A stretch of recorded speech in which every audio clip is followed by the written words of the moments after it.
এই দারোয়ানের বাচ্চা, তুই এখানে বসে বসে ঘুমাচ্ছিস? হ্যাঁ, এই এটা কি ঘুমানোর জায়গা? তুই যদি এখানে বসে ঘুমাবি তাহলে এখানে পাহারাটা দেবে কে?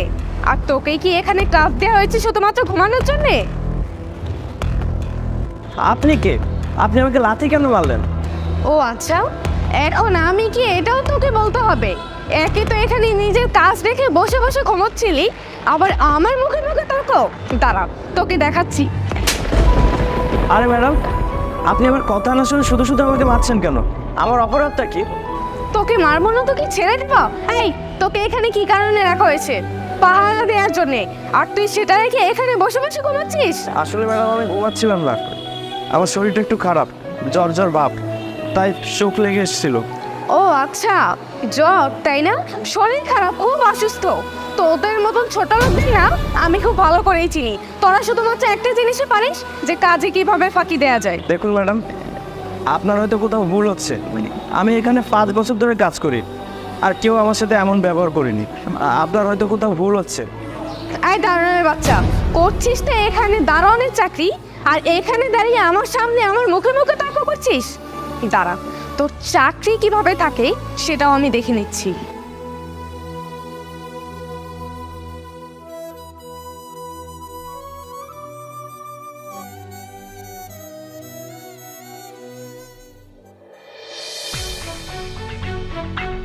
ম্যাডাম, স্যার আপনাকে ডাকছি।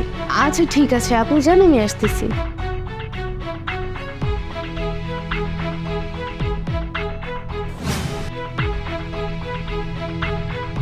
মে সিট স্যার?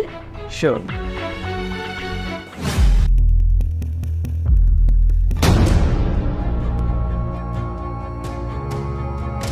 কি ব্যাপার, তুই এখানে কি করছিস? হ্যাঁ, আমি সেই দারোয়ান যে কিনা ওইখানে বসেছিলাম। হ্যাঁ, তা তো আমি নিজের চোখেই দেখলাম। তা তুই এখানে বসে আছিস কেন, তাও আবার বসের চেয়ারে? বসের চেয়ারে বসে আছি কারণ এই অফিসের বস হচ্ছে আমি। কি, তুই এই অফিসের বস, আর সেটাও আবার আমাকে বিশ্বাস করতে হবে? শোন, তোর মতন ছোট লোকদেরকে না ওই যে অফিসের বাইরে ওই গেটের সামনে দারোয়ান হিসেবেই মানাই। আরে ম্যাডাম, আপনি কাকে কি বলছেন? উনি তো আমাদের অফিসের বস।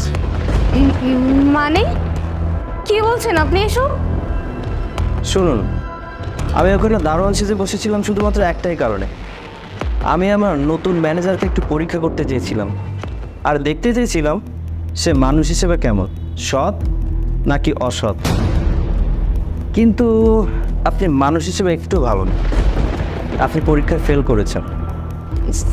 স্যার, আমি আসলে না বুঝে অনেক বড় একটা ভুল করে ফেলেছি। লিসেন, আপনাকে এত কিছু এক্সপ্লেন করতে হবে না, কারণ আমার এখানে চাকরি করার আগে আমি সবারই পরীক্ষা নিয়ে থাকি। কিন্তু আপনি সব পরীক্ষায় ফেল করেছেন। বিনয়ী এবং সৎ এই দুইটার কোনোটার মধ্যে আপনি পড়েন না, তাই আপনাকে ইমিডিয়েটলি চাকরিটা ছেড়ে দিতে হবে, রাইট নাও। স্যার, আপনি আমাকে লাস্ট বারের মতন একটা চান্স দিন, আমি আর কখনো এমন কোনো ভুল করব না। Just get out from my office right now.